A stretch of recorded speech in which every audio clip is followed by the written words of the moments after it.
dendrograma, então, ele foi realizado principalmente, então, para identificar a dissimilaridade entre os diferentes manejos de fungicidas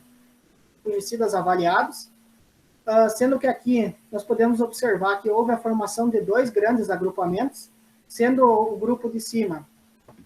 formado, então, pelos manejos 4, com 3 aplicações, o manejo 2, com 5 aplicações, o manejo 5, com 2 aplicações, e o manejo 3, com 4 aplicações. Sendo que deste grupo destacam-se com maior similaridade entre si os manejos 4 e 2, e dentro desse grupo, com maior dissimilaridade, o manejo 3. Já o manejo 1, com ausência de aplicação de fungicida, foi o único que não demonstrou, então, certa similaridade com os demais manejos, diferindo-se, então, principalmente para as variáveis altura da inserção do primeiro legume, para a massa de grãos por planta e o rendimento de grãos. Também, então, realizou-se a análise dos componentes principais by plot, de modo, então, a selecionar o manejo de fungicida de acordo com a variável qual possui a maior afinidade, sendo que para essa análise foi possível identificar 4 respostas distintas, sendo que esse conjunto, então, de dados ele permitiu uma explicabilidade de 71,1%, então, sendo um valor considerado bem elevado. Então, em relação ao manejo 1, foi possível identificar que, ao realizar esse manejo, nós temos maior afinidade, então, com as variáveis número de grãos por planta, com a massa de grãos por planta, com a fibra em detergente ácido no tecido, com o número de legumes na haste principal e o número de legumes com 2. Sendo que o manejo 1, ele atuou de forma positiva sobre a massa de grãos por planta, o qual, então, pode estar relacionado com a maximização das variáveis número de legumes na haste principal, número de ramificações e a redução da altura da inserção do primeiro legume. Quando realizou-se o manejo 2, notou-se maior afinidade para as variáveis razão entre a população inicial e final, para o material mineral no tecido, para a proteína no grão e para o teor de ácido linoleico no grão. Já o manejo 3 teve maior relação, então, com o número de ramificações, com a porcentagem de ácido esteárico no grão e com o material mineral no grão. O manejo 4, então, mostrou maior afinidade com o teor de carboidratos e a fibra em detergente neutro no tecido. E o manejo 5, então, destacou-se para as variáveis número de legumes nas ramificações, teor de lipídios no tecido, teor de fósforo e teor de lignina no tecido. Então, como forma de identificar o manejo que entregue ao agricultor o melhor retorno econômico, então realizou-se os cálculos para identificar o custo-benefício dos diferentes manejos de fungicida, onde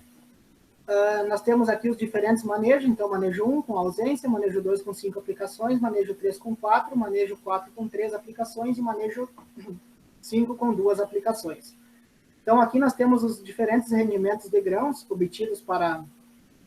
cada manejo, em sacas por hectare. A partir, então, do rendimento de grãos, multiplicado, então, pelo valor da saca, que foi de R$90, um valor considerado, então, durante a safra 2019-2020, então, nós obtemos o valor agregado bruto, que seria o valor da produção bruta, sem o desconto dos custos. Também foram contabilizados, então, todos os custos, com outros insumos, como sementes, fertilizantes, inseticidas, acaricidas e o óleo mineral. Foram contabilizados os custos apenas com a aplicação de fungicida para cada manejo. E também, então, foi realizado o custo total, então, que é a soma de outros custos com o custo da aplicação de fungicida. A partir disso, também se estabeleceu a representatividade da aplicação de fungicida em porcentagem, então, quanto que a aplicação de fungicida ela representou do custo total, sendo que o maior custo, então, foi obtido para 5 aplicações, onde se teve uma representatividade de 32%, Em seguida, então, para o manejo 3, nós temos a representatividade de 29%, para o manejo 4, 25%, e para o manejo 5, 19%. A partir, então, do valor agregado bruto, descontando o valor do custo total, então nós temos o valor agregado líquido, que seria aquele valor que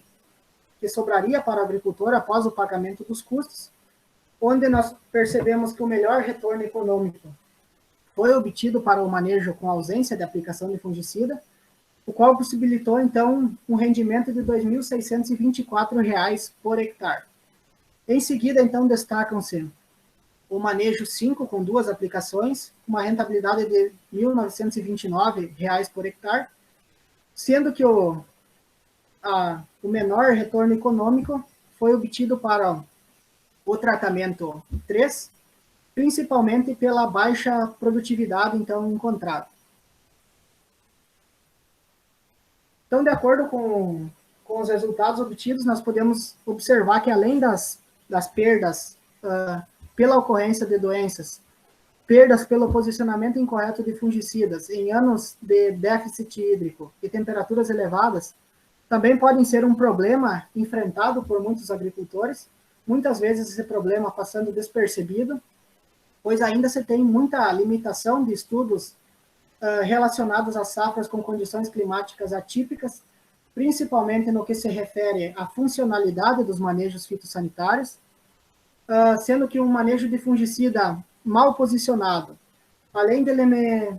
poder prejudicar o meu rendimento de grãos, ele vai acarretar em gastos desnecessários. Portanto, o que eu deixo como recomendação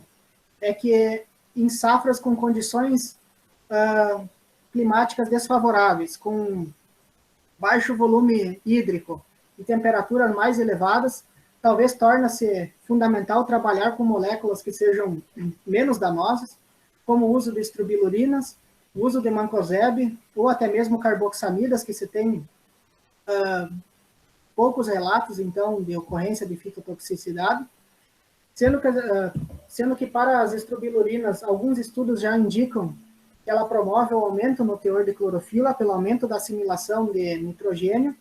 e redução, então, da produção de etileno, resultando, então, em um efeito verde às plantas, reduzindo, então, esse estresse causado nas plantas. Tem muitos estudos também que relatam sobre o uso de mancozeb, sendo que esse produto, principalmente utilizado em misturas com outros fungicidas, como o caso do Fox, que é a trifloxistrobina mais proteoconazol, então, como forma, ele atua, então, reduzindo esses problemas de fito de outros fungicidas. Então, concluindo, então nós podemos dizer que a desfavorabilidade climática durante a condução desse experimento, então, contribuiu para a baixa taxa de infecção de ferrugem asiática durante o ciclo de desenvolvimento da cultura da soja, sendo que os diferentes manejos de fungicidas, eles influenciaram no desempenho da soja para as principais variáveis agronômicas estudadas, sendo que as variáveis qualitativas relacionadas à composição química dos grãos, para essas variáveis, então, não houve diferença estatística em relação aos diferentes manejos de fungicida. Já o rendimento de grãos, então, ele foi superior para o manejo 1, quando comparado, então, aos manejos 2, 3, 4 e 5, que receberam a aplicação de fungicida, sendo este resultado, então, influenciado principalmente pelas variáveis altura de plantas, altura da inserção do primeiro legume, o número de ramificações e o número de legumes na haste principal. Já a maximização, então, nós podemos dizer que a maximização do rendimento de grãos, ao realizar o manejo 1, juntamente, então, com a ausência de gastos com a aplicação de fungicida, foi o que possibilitou, então, com que esse manejo obtivesse o melhor custo-benefício. Então, da minha parte, seria isso. Agradeço pela atenção e fico, então, à disposição a questionamentos.